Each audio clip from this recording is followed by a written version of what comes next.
What if someone showed up claiming to be your long-lost child, and you believed them, but then months later you find out it was all a lie? This isn't a movie plot, it's real, and the story behind it, much darker than anyone imagined.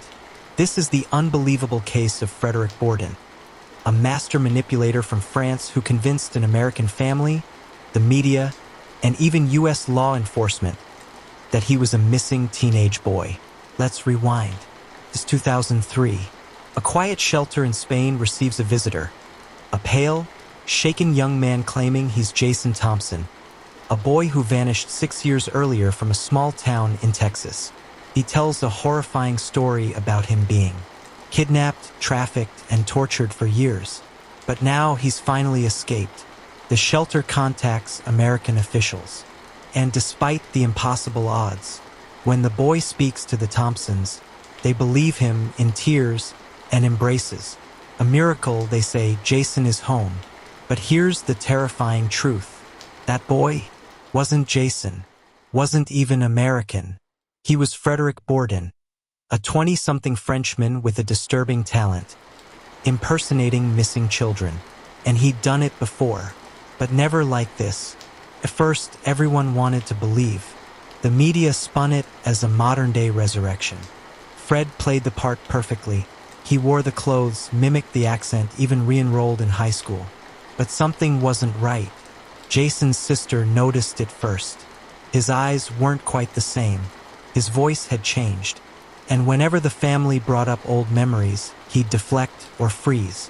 And then, the accent. American, yes, but with something strange beneath the surface. Doubt crept in. And then it exploded. Private investigators were brought in. They examined photos, documents, school records. Then came the DNA test. The truth couldn't be hidden anymore. Fred wasn't Jason. Not even close. He was Bourdin, a con artist who had impersonated over 30 missing children across Europe. Some as young as 13. Some never found. He memorized details, perfected accents, researched trauma responses, and he picked Jason because his case had gone cold. There were no leads, no witnesses, no one to challenge the lie, until science did.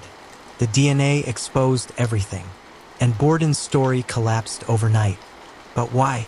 Why would someone willingly live a lie this big? Fred had an answer. I was looking for love, for a family, for someone who wanted me. Some called him broken, others dangerous. But one thing's certain, Fred didn't do this for money or fame. He did it because he wanted to belong, and he was willing to steal someone's identity to get it. They needed to believe I was him, he later said. I gave them hope. That's not a crime, is it? But it was. Bourdin was convicted of fraud and perjury. He served time, then quietly disappeared. The Thompson family?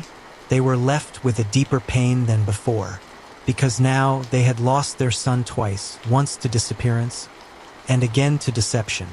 As for the real Jason, still missing, still no answers. Fred's story is a disturbing reminder. Some of the most dangerous criminals don't carry knives or guns. They carry stories, and they know exactly what you want to believe.